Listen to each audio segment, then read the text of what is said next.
వంచి తిరిగి ముఖ్యమంత్రి అయ్యారు అన్నగారు. అదే తెలుగు జాతి పౌరుషం. తెలుగు వారిని ప్రపంచంలో పెట్టింది మన చంద్రన్న.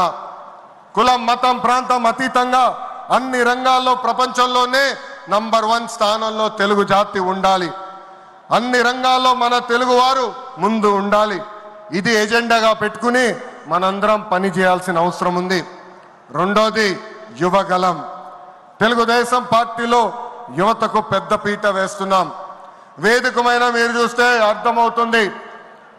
మొన్న జరిగిన ఎన్నికల్లో 164 శాసనసభ్యుల్లో 88 మంది మొదటిసారి గెలిచిన శాసనసభ్యులు ఉన్నారు.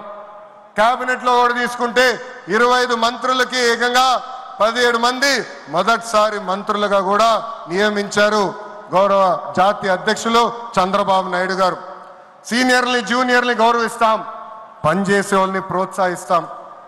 గత ప్రభుత్వంలో ఒక HSBC Franklin Templeton Amar Raja జాకీని తరిమేస్తే మన ప్రభుత్వ అధికారంలోకి వచ్చిన తర్వాత TCS, LG electronics, NTPC, BPCL, Reliance CBG, Arcelor Mittal ఇలా అనేక పరిశ్రమలు ఆంధ్ర రాష్ట్రానికి తీసుకొచ్చాం.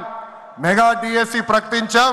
ఈ మెగా డిఎస్సి ద్వారా 16,347 ఉపాధ్యాయుల పోస్టులు వచ్చే నెల జూన్ మాసంలో కూడా మనం భర్తీ చేయబోతున్నాం. ఇంకా యువతకు 20 లక్షల ఉద్యోగాలు కల్పించే లక్ష్యంలో మన ప్రభుత్వం అడుగులేస్తుంది. మన రాష్ట్రంలో బలమైన యువశక్తి ఉంది. వారికి సరైన అవకాశాలు అందిస్తే దూసుకుని పోతారు. అన్ని రంగాల్లో వారికి ఉపాధి ఉద్యోగ అవకాశాలు కల్పించడమే మన లక్ష్యంగా పెట్టుకుంటున్నాం. మూడోది స్త్రీ శక్తి.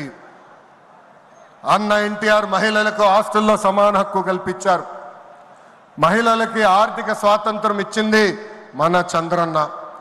గత ప్రభుత్వంలో శాసనసభ సాక్షిగా తల్లిల్ని అవమానించారు. సొంత తల్లిని చెల్లిని మెడబట్టుకుని బయటికి గెంటేశారు. అర్థమైందా రాజా? అర్థమైందా రాజా?